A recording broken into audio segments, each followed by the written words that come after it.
they get you. They're under the damn ground.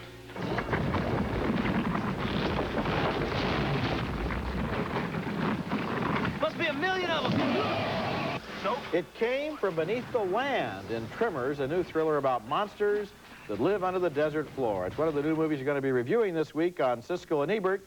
And we'll also have a preview of the home video release of Indiana Jones and the Last Crusade. I'm Roger Ebert of the Chicago Sun-Times. And I'm Gene Siskel of the Chicago Tribune. Our first film is sort of a present-day Western with science fiction elements. It's called Tremors, and the tremors in the title refer to shock effects caused by giant worms tunneling underground near a small Western town where Kevin Bacon and Fred Ward are the handymen. Their first clue that something weird is going on: sheep are slaughtered and another cowpoke is missing. This is weird. This is real weird.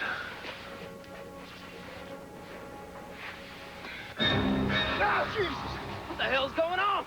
Soon, like everyone else in the community, the guys are on the run from the monsters who feel the vibrations of people walking on the ground, tunnel underneath them, and suck them down under the earth. We can make it! We can make it! They escape the giant worms, but others are not so lucky, including a neighbor in the town. Get on the ground, Nestor! Get moving!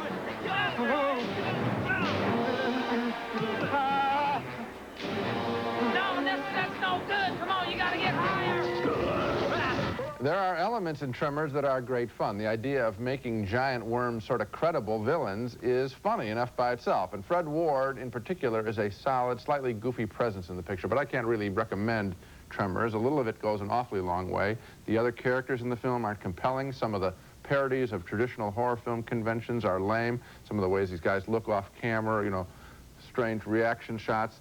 There are just so many tricks, though, that you can do with the worms. Tremor would make a cute short subject. It doesn't sustain itself for an entire film. I liked it enough to recommend it. Just barely, but I did like it that much. And I thought Kevin Bacon did a good job. And I love the married couple of Michael Gross and Reba McEntire, who are survivalists who have a basement full of hundreds of high-caliber weapons, and they empty every gun in their arsenal into one of those worms, including an elephant gun, until they finally blow it up. I thought that those characters were funny, and I enjoyed the film. I found one technical error in the film, though, and that is... I saw a couple, actually. Yeah, there are point-of-view shots of the worms tunneling underneath the desert, and you see, apparently, what they're seeing. Right. And the problem there is that the worms are blind. They can only figure out where you are by listening to the tremors. So I had a question with that. I also wondered what these worms were eating in all the years before they found this village. And why there are only 4 of them? Yeah, it was sad that there were only 4. That must be lonely, don't I you think that if they could have taken the picture and broadened it in some way to have another colony of worms show up, or if they had, there are other technical errors. When you see, you can see a worm explode in the end of the picture. You see it explode before it should explode, I mean... Does it ever occur to you that you're an adult with a college education and you're seriously discussing with me the fact that maybe there could have been another colony of worms that... I've thought about that. Would you really, if someone came up to you, would you really say recommend it, or would you say it's a cute idea? Because all I'm saying is it's a cute idea. I would say it's a goofy, dumb, fun movie.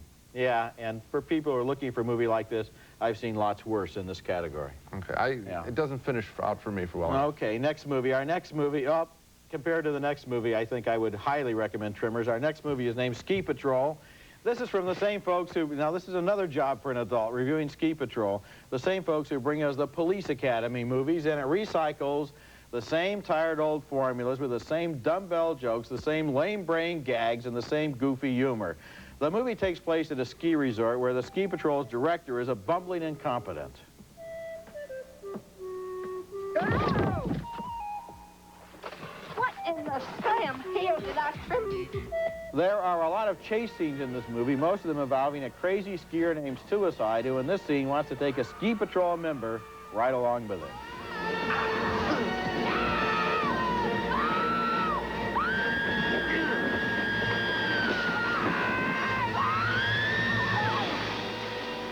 The villain in the movie is Martin Mull, who wants to take over the ski town and turn it into a tacky, big bucks tourist trap. This is a major destination resort. This could be the biggest money-making machine of all time.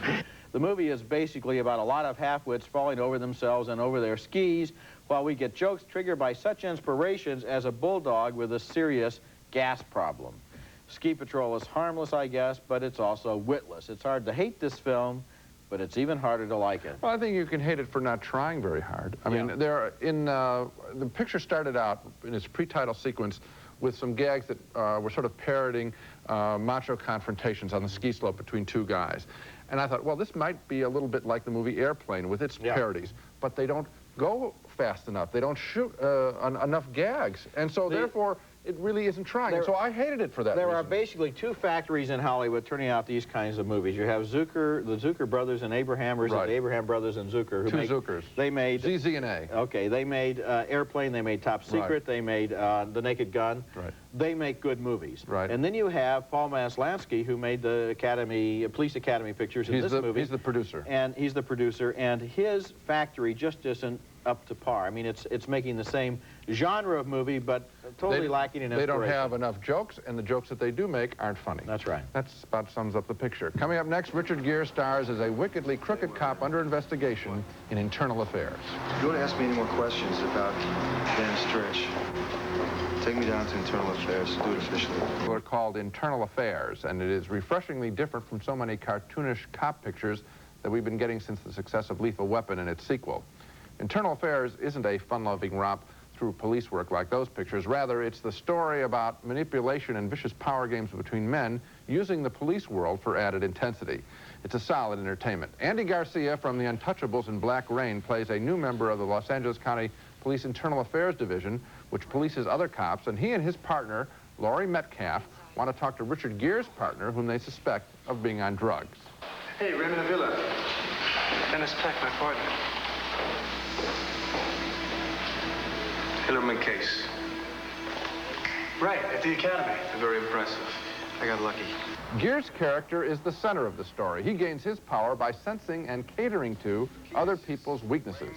Here he tries to tempt Andy Garcia with a hooker because now Garcia suspects Gere of being corrupt. She's very pretty, isn't she? She's beautiful. Do you want her? I want her.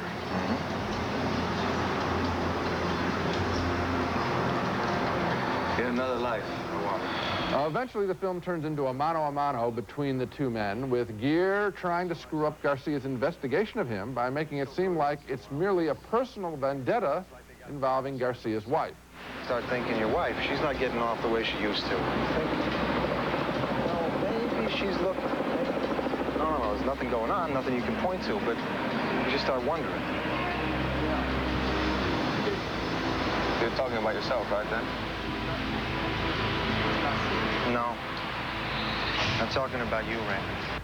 That's a real good stretch of dialogue, and the whole original script by Henry Bean is very good here. It sounds street smart, and the story takes us into some surprising places. This isn't a cop story just about guns and car chases and explosions. Rather, Internal Affairs is more about mind games and manipulation and very raw sexuality. It was directed by Mike Figgis from England, who also directed Tommy Lee Jones and Melanie Griffith in the English mobster story Stormy Monday. Now he's 2 for 2 with good films. Mike Figgis, obviously a director to watch. I think so, too. I was really fascinated by this film straight away through because it is a movie about personalities. It's not just a cop movie that plugs in the usual elements from other cop movies. It could be set in another world and still be fascinating. It could be, yes. Richard Gere is very good here. Andy Garcia is very good here. The relationship between them is very good. And then also you have Laurie Metcalf, I like her, who is the partner. The relationship that she has with Garcia is fun to watch because it's so offhand that it involves throwaway lines and throwaway attitudes. And she's able to kind of present an entire character that isn't really written. I mean, she presents it with her personality. This is a good movie. Yeah. You know that it's so rare to find a character of a woman, particularly in an action picture, where her being a woman isn't her whole issue, or that she's weak. This is just presented as another person, and she's very good. Gere is to get a lot of credit, I think, for willing to play unlikable characters. So often movie stars don't want to get anywhere near someone as a likable. He is a complete, total creep in this movie, and he's brilliant at doing it. And I'll tell you, Andy Garcia, if he isn't a big name now, this will make him a big name. It's a career-making role, and he's really equal to it. Terrific. Coming up next, a small-time gambler tries to go straight in a long-lost comedy made 20 years ago. It's called The Plot Against Harry. You Jewish? Yeah. Your phone is stopped. Wonderful, long-lost oddball comedy called The Plot Against Harry, independently made 20 years ago by director Michael Romer. The film was resurrected this past year at a couple of film festivals after the director had shown the film to his kids on videotape. They liked it, and so do I. It's quite unlike your average Hollywood production. It's both more real and more outlandish, mixing mobsters with fashion shows and bar mitzvahs and deathbed confessions. The movie is the story of Harry Plotnick, a small-time New York illegal gambling boss who tries to go straight after he and a chauffeur literally run into his ex-wife and her family. I always knew you'd be the death of us, Harry. Hello, Harry. Harry's world now expands to include a daughter he never knew he had, now grown up and modeling lingerie. I know what you're thinking, Kay. I think it's in very good taste, Jack. Well, she isn't your daughter. In an effort to gain respectability, Harry goes into business with his ex-brother-in-law, Leo, who suggests that Harry get inducted into a fraternal organization to help his credibility. Here's the far-out induction scene. Brother Plotnick, hear now this oath to which you will swear. If I reveal the secret, never. May my tongue be ripped out by its roots. Aye. And my heart be devoured by vultures. Swear. But Harry's veneer of respectability wears thin when Leo and his accountant learn that Harry's chauffeur, Max, has kept records of payoffs Harry made to cops to keep his gambling empire alive. What? Well, what are you going to do? You got to keep records. You put down names. Yeah, Harry. Part of the fallout from Max's screw-up is that Harry is soon investigated by Congress on TV, which shocks his sister May, who always thought Harry was a legitimate businessman. All I know, Mr. Vitale, is every month you got to send money upstairs to the syndicate. Money that helps to finance the drug traffic and prostitution. Putting a comic spin on the Kefauver Commission. That's Martin Priest as the deadpan Harry Plotnick, but I think Ben Lang steals the show as the earnest brother-in-law, Leo. He's the guy with that tilted head. Never stops smiling. The constant grin, and such a good heart. The Plot Against Harry is a very difficult film to describe, and that's what's so good about it. It's a fanciful story, but a lot of the behavior seems real. Director Michael Romer finds humor in everyday, mundane events of the largely middle-class Jewish world that he documents. And the seemingly offhand quality of The Plot Against Harry, I don't think it's an accident. This is a very well-directed film, and it reminds me of the run-on, unpredictable work of a director like John Cassavetes, so much more fresh than the phony Hollywood world we see so often on film. I don't think I will easily forget the world or the character of Harry Plotnick and all of his friends and relatives. You know, I was reading, I saw this movie without knowing anything at all about it. Me too. I loved it from beginning to end. Then I went back and I looked at some of the material on it. This guy finished the movie 20 years ago. He showed it to Columbia. Nobody liked it. He showed it to a couple of other studios. They didn't get the jokes. And then it was on the shelf for 20 years until, as you mentioned, he transferred it to video and showed it to his kids, and they laughed. And I laughed. And I think anybody who looks at this film is going to be fascinated, first of all, by the performances. Martin Priest is such a sad sack and so just kind of exhausted, and he thinks he's going to die. He looks like Roy Cohn. Losing everything. And then every once in a while he smiles a little bit because things look up just a little bit. And then that brother-in-law of his who smiles through everything. He smiles through sentences that you could hardly even say, let alone smile. Right. And then the whole gallery of supporting characters and all these people who come in, the rabbis and the cops and the gangsters and the Puerto Rican gangsters and the Chinese gangsters and the heart telethon, the heart fund telethon, and the guy that has the heart attack during the heart telethon. I mean, I don't know where to start with this movie. Well, that's the problem is it's not an easy film to describe. Yeah. Realize that the guy has simply found a lot of slice-of-life situations, put a spin on them that's very funny, and it runs counter to everything that seems so forced and artificial in American movies. It's a real delight. It's a real discovery. Coming up next, Steven Spielberg's Indiana Jones and the Last Crusade is arriving on home video in the next few weeks, and there's a controversy over the way it's being presented for the small screen. Nazis. I hate these guys. Steven Spielberg is not only the most successful director in the history of motion pictures, but one of the most perfectionist. He oversees every detail of his movies, and he's especially obsessed with the quality of their transfer to home video. So that's why Spielberg has been engaging in a tug-of-war with Paramount Pictures recently and with the nation's video retail dealers. The subject is the upcoming release of his enormous hit film, Indiana Jones and the Last Crusade. It's expected to be one of the all-time home video bestsellers, but when Spielberg requested it be released in the widescreen or letterbox format, Paramount protested. They said there was resistance to letterboxing from video dealers and from the general public, and they compromised by releasing the letterbox version of the film on Laserdisc and Super VHS, while the big-selling standard VHS cassette tape version will be cropped to fit a TV screen. Well, what's the controversy about? Let's take a good look at this scene, which is from the cropped or panned and scanned version of the movie.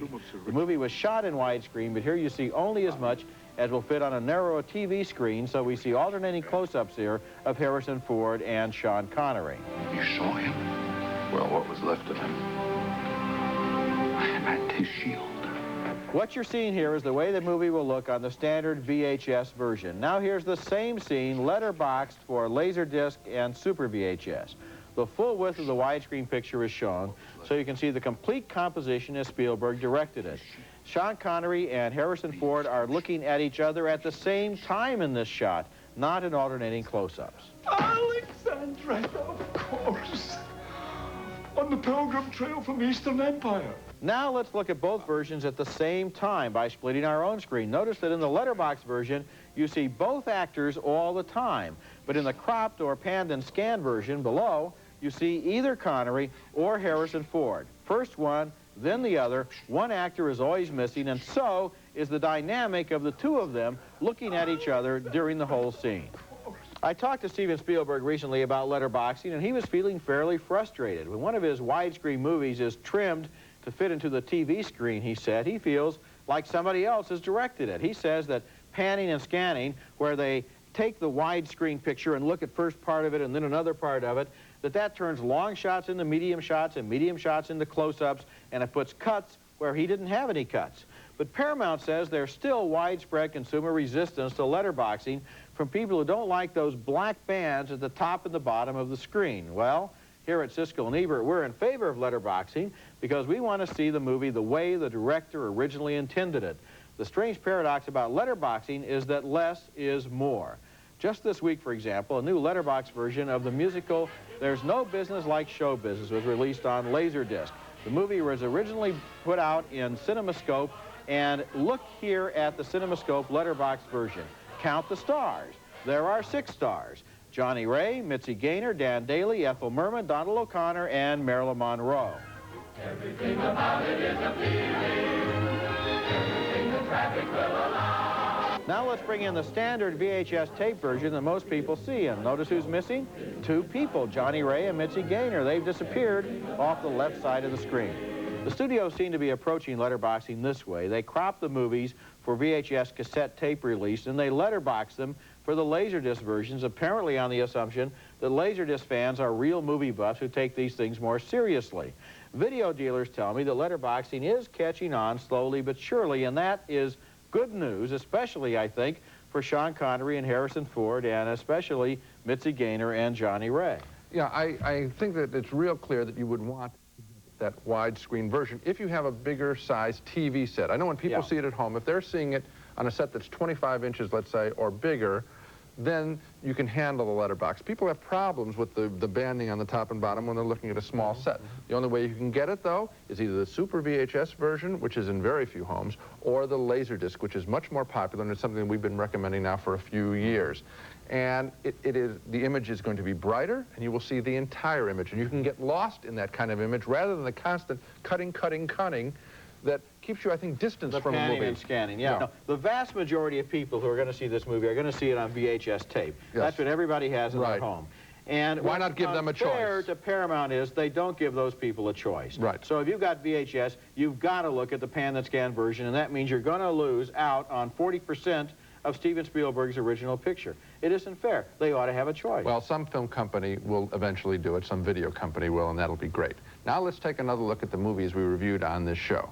A split vote on Tremors, the giant worm attack set out west. I thought the film had its moments, but far too few of them. Roger enjoyed it a whole lot more. 2 thumbs down for the quite awful ski patrol full of stupid hijinks on the slopes. 2 thumbs up for Internal Affairs, a very strong macho drama set in the police world with terrific performances by Richard Gere, Andy Garcia, and Laurie Metcalf.